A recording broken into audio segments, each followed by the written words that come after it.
Equipment failures in nuclear power plants. Lecture by Dr.G.Subramanian, Chief Scientist Retired, CSIR, Central Electrochemical Research Institute. While watching the lecture, viewers can glimpse the equipment and facilities inside nuclear power plants through the background images of the slides of this lecture 1 to 33. Equipment failures in nuclear power plants can stem from various causes, including design flaws, manufacturing defects, wear and tear, and human error. Equipment failures account for roughly 20% of all incidents, with the remaining 80% primarily attributed to human and organizational factors. These failures can lead to accidents such as core meltdowns if critical systems are compromised.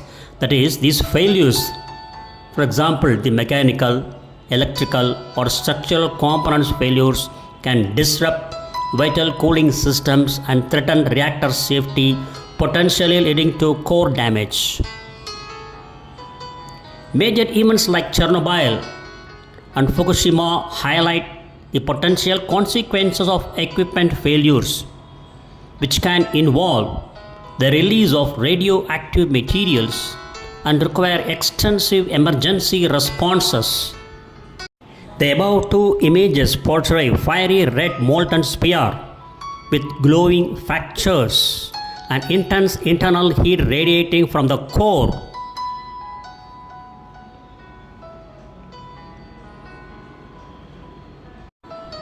Types of equipment failures. Mechanical failures.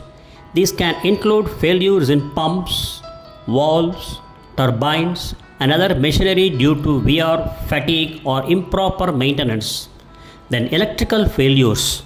Faults in electrical systems such as power supply disruptions or control system malfunctions can impact safety systems and reactor operations. And next one is control system failures. Problems with the control system that regulate the reactor's power output and cooling can lead to accidents. Types of equipment failures. Common cause failures. These involve multiple redundant components failing simultaneously, often due to a single event or design flaw. Next, design and manufacturing defects. Problems in the initial design or construction of equipment can create vulnerabilities and lead to unexpected failures. Consequences. Core damage. Failures can lead to loss of coolant, resulting in overheating and potential core meltdown. And further, release of radioactive material. Accidents can cause the release of radioactive substances into the environment, requiring evacuations and long-term cleanup efforts. Further, economic impacts. Equipment failures can lead to plant shutdowns, costly repairs, and loss of power generation. Next one is safety concerns. Major accidents can erode public trust in nuclear power and impact the industry's future. So, mitigation. Under this, first one is regular maintenance and inspections. Thorough maintenance programs and regular inspections are crucial for identifying and addressing potential issues before they escalate. Under this, next one is redundancy and diversity. Multiple backup systems were designed to provide safety functions in the event of a failure. So under mitigation, the next one is stringent quality control. Strict quality control during design, manufacturing, and construction helps minimize the risk of defects.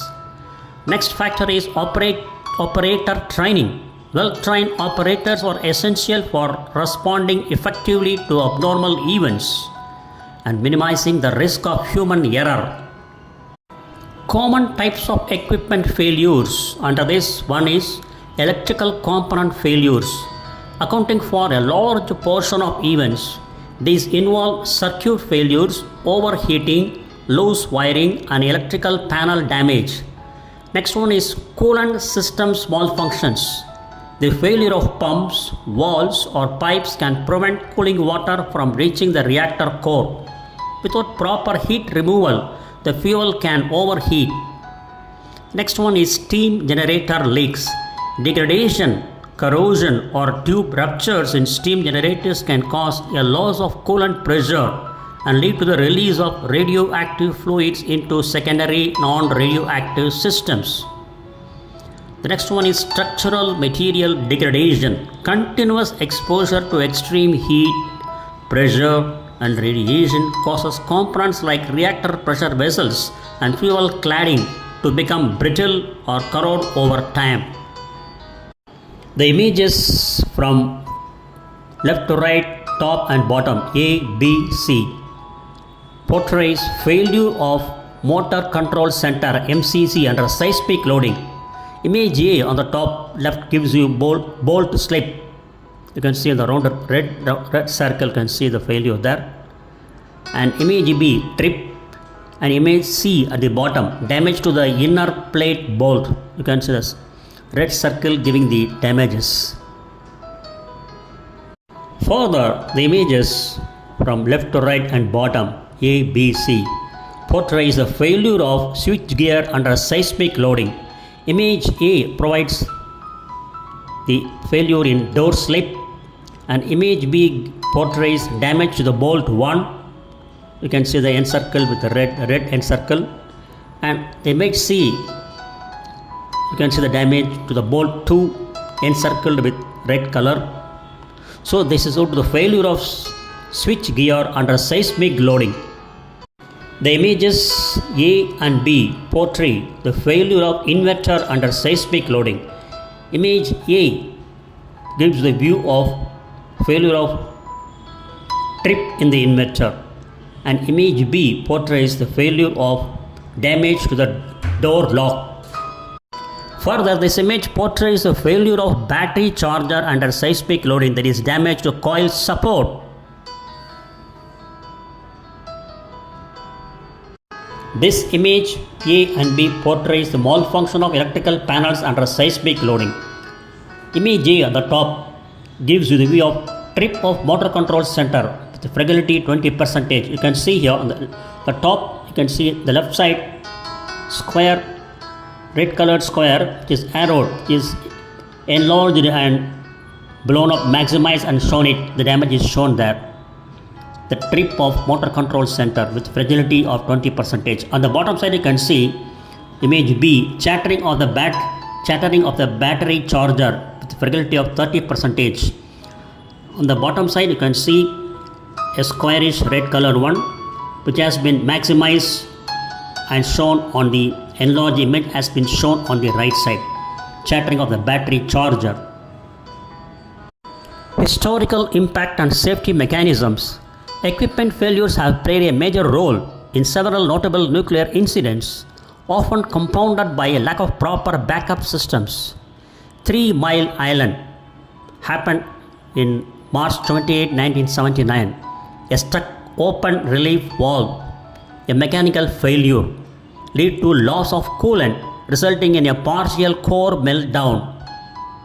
The left side you can see the image of the 3 Mile Island nuclear generating station, which suffered a partial meltdown in 1979.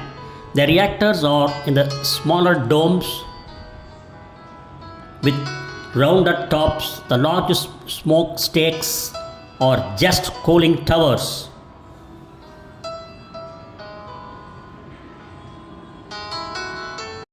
So the image gives a view of a cleanup crew working to remove radioactive contamination at 3 Mile Island site, nuclear power station. Further, Portsmouth in July 25, 2006, an electrical fault caused a short circuit that disabled multiple backup safety systems, bringing reactors dangerously close to a cooling loss. So this is the view of Portsmouth nuclear power plant with boiling water reactor.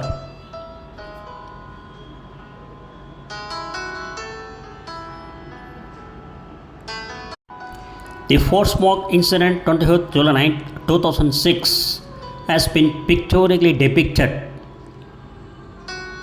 in a journal, Analysis Group and Background, in issue number 1, February 2007, volume 20. You can see here 400 kilowatt, 70 kilowatt, diesel driven generators, emergency power systems, turbine generators. This is the pictorial view published by this journal, Analysis Group and Background. So the UPS, uninterruptible power supply. The UPS systems are intended to supply the low voltage AC system with battery backed, no break power during and after a fault for a period of at least 2 hours. During normal operation, the batteries in each UPS are float charged from the normal AC system via rectifiers. In the event of loss of power supply, the batteries supply the safety equipment powered from the system with a low voltage AC via inverters. Both the rectifiers and the inverters incorporate various internal component protection features. You can see here the flow diagram. Power in, rectifier, inverter, bypass, battery and power out at the end. To mitigate these risks, the World Nuclear Association highlights that modern plants employ redundancy using multiple independent backups for critical systems so that a single component failure does not compromise the entire facility. Additionally, plants undergo routine maintenance, strict testing and continuous monitoring to detect latent mechanical or electrical defects before they escalate. To explore preventative maintenance and inspection protocols in the nuclear power industry, it is a fascinating field where safety and reliability are paramount. To give you the most relevant overview, here is a breakdown of how industry ensures safety and longevity. Preventative maintenance (PM) strategies.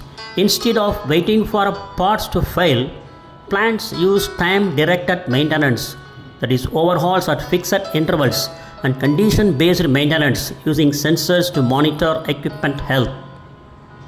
Regulatory oversight. In the United States, for example, the Nuclear Regulatory Commission enforces strict standards like reactor oversight process. This ensures that plants conduct continuous evaluations of safety systems. To give you the most relevant overview, here is a breakdown of how the industry ensures safety and longevity. Non-destructive testing, that is NDT, to inspect critical components like reactor vessels and piping without damaging them. Engineers utilize advanced non-destructive technique methods.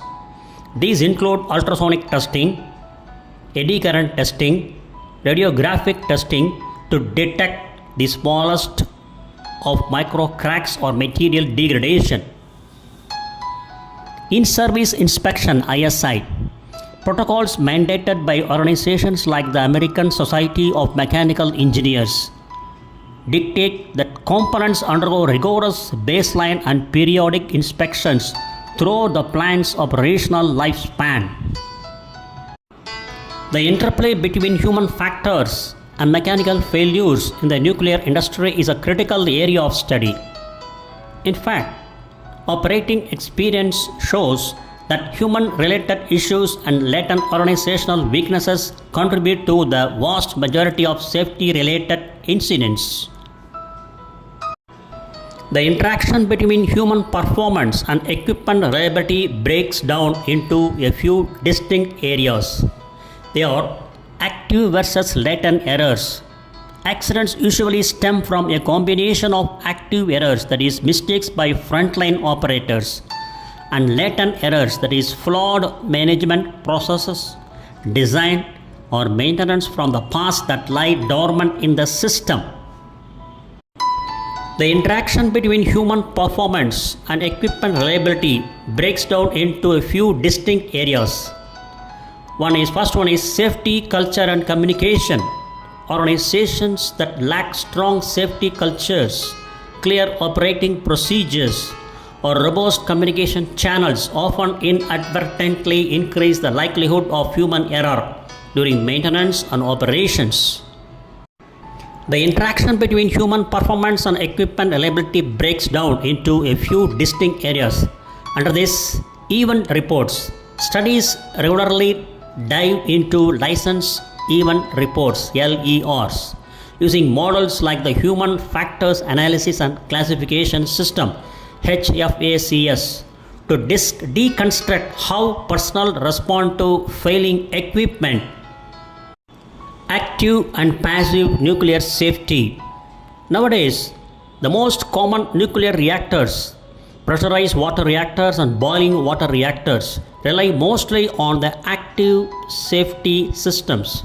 Active in the sense that they involve electrical or mechanical operation on command systems. That is, example, high pressure water pumps. But the trend is to introduce more passive design features. Active and passive nuclear safety. Passive nuclear safety is a design approach that is more or less in use in nuclear power plants. Passive safety systems are designed to accomplish safety functions without any active intervention on the part of the operator or electronic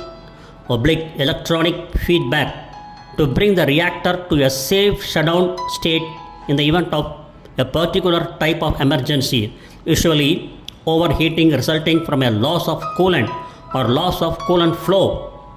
These systems take advantage of natural forces or phenomena such as gravity, pressure differences, or natural heat convection. Further, the primary design objective of the advanced passive technology is to provide greatly simplified nuclear plant designs that meet or exceed the latest regulatory requirements and safety goals while being economically competitive with other systems. Passive safety systems include passive safety injection, passive residual heat removal, passive contaminant cooling. These systems have been designed to meet the NRC single failure or other recent criteria. NRC stands for Nuclear Regulatory Commission. And finally, more recently, however, new reactor designs are making more extensive use of passive safety features for a variety of purposes. For instance, for core cooling during transients, design basis accidents, or even severe accidents, or for contaminant cooling, with the claim that passive systems are highly reliable and reduce the cost associated with the installation and maintenance of systems requiring multiple trains of equipment, requiring expensive pumps, motors, and other equipment, as well as redundant safety class power supplies.